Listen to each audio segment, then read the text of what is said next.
In the town of Fairhaven Hollow, tucked into the folds of the Vermont hills, there lived a man named Elias Whitmore, and for 51 years he tuned pianos. His workshop sat at the end of a gravel lane, a narrow clapboard building that smelled of wood polish, felt, and machine oil. Inside, dozens of tuning forks hung from pegboards like tiny silver icicles, arranged by pitch, each one polished from decades of handling. Elias arrived there every morning at 7 o'clock sharp, rain or snow, and did not leave until the last appointment of the day was finished, whether that meant 6 in the evening or 9 at night.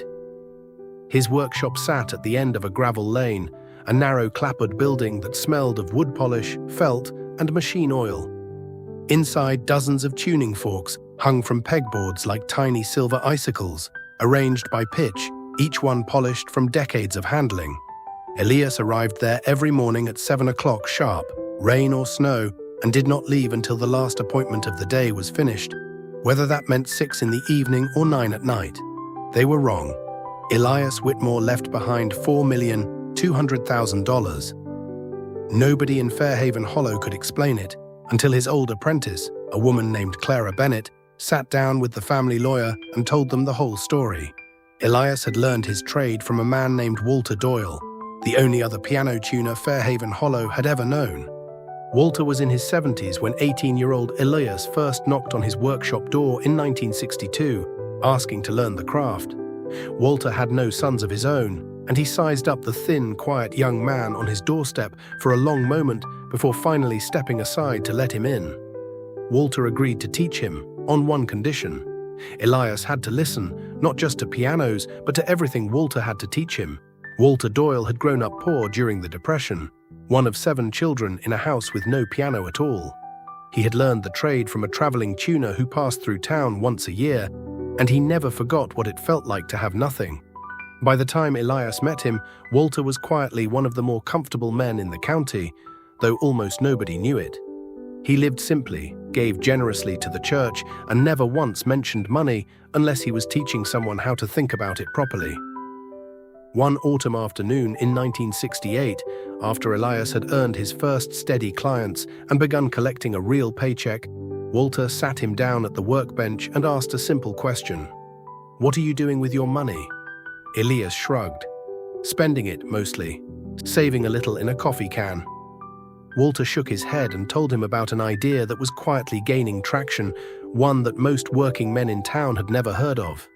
A fund that didn't try to pick winners, that simply bought a small piece of the entire American economy, every company, all at once, and let time do the heavy lifting. Walter called it the boring way to get rich.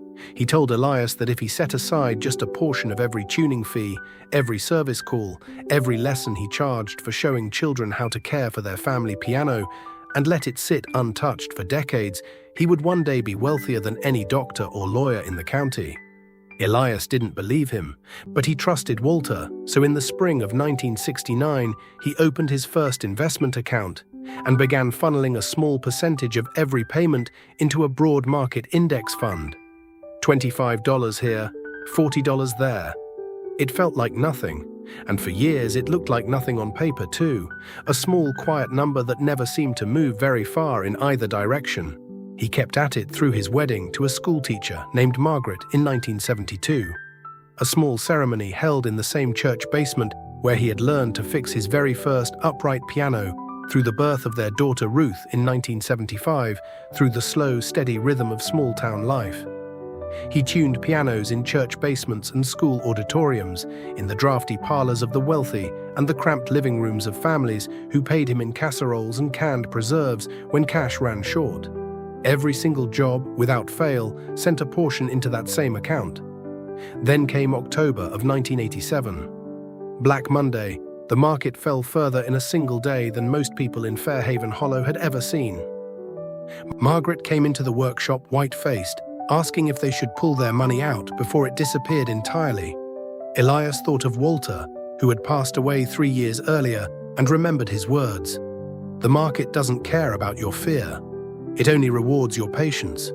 He didn't touch a cent. He kept tuning, kept investing, kept waiting. The account recovered and grew. Elias never mentioned the scare to anyone outside the house. He simply went back to work the next morning, tuning a schoolhouse piano in the next town over, as though nothing unusual had happened at all. In the year 2000, the dot-com bubble burst, and Elias watched years of gains evaporate on paper within months. Neighbors who had bought into flashy tech stocks lost everything.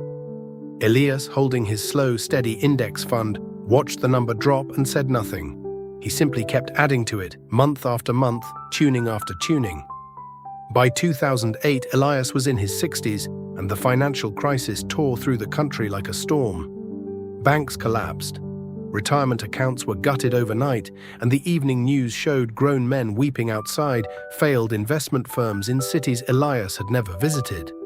His own daughter Ruth, by then a young mother herself, called in a panic, begging him to move his savings somewhere safe. She had heard stories at work of people losing half their retirement in a matter of weeks, and she couldn't bear the thought of her father losing everything he had quietly built. Elias told her the same thing Walter had told him decades earlier. Panic is expensive, patience is free. He didn't sell a single share. Instead, he took on 2 extra tuning jobs that month from families who could no longer afford to keep their pianos in tune but needed the small repairs anyway. And he did the work at half price because that was simply the kind of man he was. By then, Elias had taken on his own apprentice, a sharp, curious young woman named Clara Bennett, who showed up at his workshop in 2006 wanting to learn a dying trade nobody else seemed interested in anymore. She had grown up 2 towns over, the daughter of a mechanic, and had spent a year at community college before deciding a classroom wasn't where she belonged. Elias saw something of his younger self in her stubbornness, and just as Walter had done for him, he began teaching her more than piano mechanics. He taught her about compound growth, about the quiet discipline of investing the same small amount, without fail, regardless of what the headlines screamed. Clara listened. She started her own account in 2009, at the very bottom of the crisis, when everyone else was too frightened to invest a single dollar. Elias told her that was. The 2 of them worked side by side for the next decade, driving from house to house, listening to pianos out of tune in living rooms across 3 counties. Elias never spoke about his account balance, not even to Margaret. He simply watched quietly as the small deposits from 1969 compounded into something extraordinary. Exactly the right time. Buy when it's on sale, he said. Nobody else. In March of 2020, the pandemic shut down the entire country within weeks. Concert halls went dark, school auditoriums closed, piano lessons stopped overnight, and with them, most of Elias and Clara's income. The market dropped more than 30% in a matter of days. Elias was 80 years old by then, and everyone assumed he would finally pull his money to safety. Instead, he called Clara and told her to keep contributing whatever she could spare. "This is the 4th time I've seen this," he said. "It always comes back. It always has, wants to." He was right. By the following year, the market had not only recovered, it had soared past its previous highs, carrying 52 years of steady, unglamorous contributions along with it. Clara later said that was the moment she finally understood what Elias had been trying to teach her all along.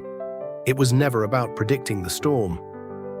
Margaret passed away in 2022, and something in Elias slowed after that.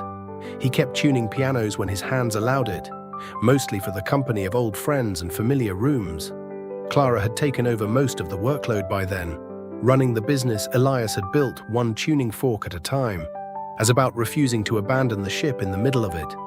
He died quietly in his sleep in the autumn of last year, in the same small house he and Margaret had bought in 1973. When Clara and the family lawyer sat down in a small office above the bank on Main Street to open his financial records, neither of them expected much. The lawyer, a heavy-set man named Harold Preston, who had handled the Whitmore family's affairs for 20 years, slid the statement across the desk and watched Clara's face change. She read the number twice before she believed it.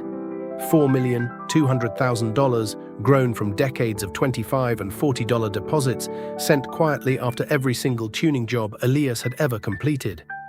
Elias had left detailed instructions, written in his own careful handwriting years earlier. A portion would go to his daughter Ruth. A portion would go to Clara, along with the workshop and every tool inside it. And the largest portion, nearly $2 million, would establish a scholarship fund for young people in Fairhaven Hollow who wanted to learn a trade, any trade, that the world had started to forget. At the memorial service, Clara stood at the front of the church, in front of the very piano Elias had tuned every year for 3 decades, and told the town what he had never told them himself. He wasn't rich because he was lucky, she said.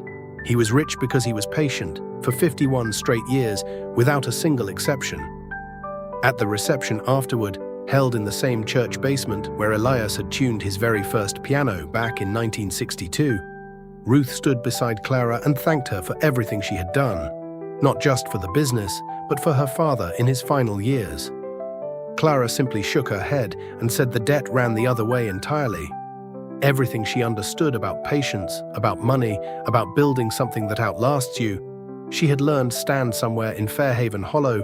A young apprentice is now learning to tune pianos from Clara Bennett, and somewhere in that same young apprentice's name, a small account has just been opened, funded by a piece of every job, waiting patiently for the next 50 years to do what they have always done. The lesson Walter Doyle passed to Elias Whitmore and Elias passed to Clara Bennett continues to move quietly through Fairhaven Hollow, the same way it always has. Not through luck, not through timing the market, but through a small, unremarkable habit repeated without fail, year after year, decade after decade, until an ordinary life became an extraordinary one. Beside Elias in that same small world.